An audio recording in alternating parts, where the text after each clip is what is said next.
That bed is far too small for you now, Georgie. Why don't you and Frank go down to the shopping center and buy a new one? On the way to the shopping center, Georgie saw a shop that sold old furniture. Look, Frank, said Georgie, maybe they'll have a bed in there. They parked the car and went inside. Do you have a bed that would be right for this boy? Said Frank. Beds, yes, I do have a little old bed somewhere, said the man. After some time, the man found the bed. The lady this bed came from said it was magic, he said, and that you could travel in it. Frank and Georgie bought the bed. They tied the bed to the top of the car and took it home. Georgie and Frank cleaned the bed all over. Look, Georgie, said Frank, there's some writing here. It's very faint. What does it say? Said Georgie. It says, in this bed you will travel far. First say your prayers and then say... I can't read the last word. It says M something something something Y.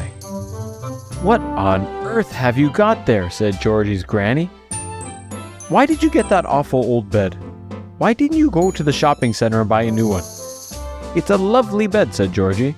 And it's magic. You can travel in it. That evening, Georgie got ready for bed early. He said his prayers, and then he tried to say the magic word. He tried money, matey, mummy, murky, molly, mandy, millie, messy, minty, mousy, but nothing happened, and Georgie went to sleep. How did you get on last night in your magic bed? Did you go to the moon or up to the Amazon? That night, Georgie went to bed early again and tried to guess the magic word. He must have got it right because suddenly he was traveling way over the city. Georgie's bed landed in a field. Lots of gnomes and fairies arrived, and he read them a bedtime story. At breakfast the next day, Georgie decided not to tell anyone about where he had been during the night.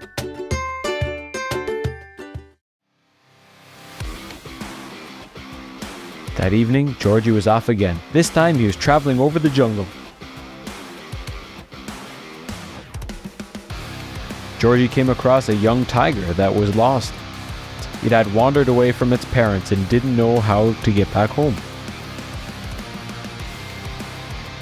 He took the young tiger back to its mother and father, who were very pleased that Georgie had found their child.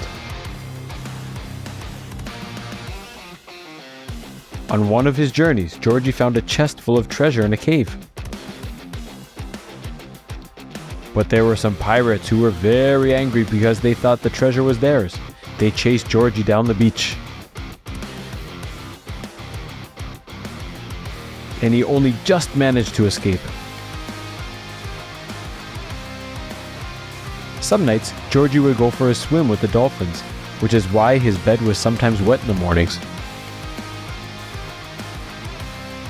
Another night, Georgie gave a lift to some geese that were very tired because they had flown a long way.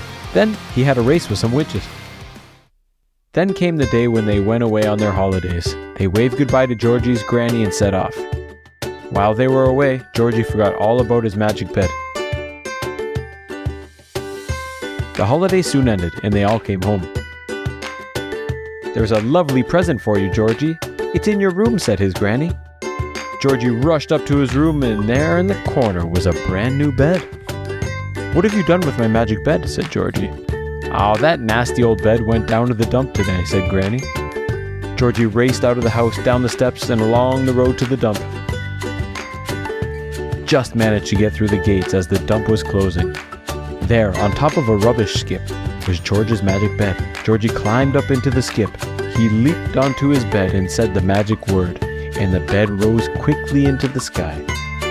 Now, if you lie very still in your bed and find your magic word, perhaps you could travel far away like Georgie.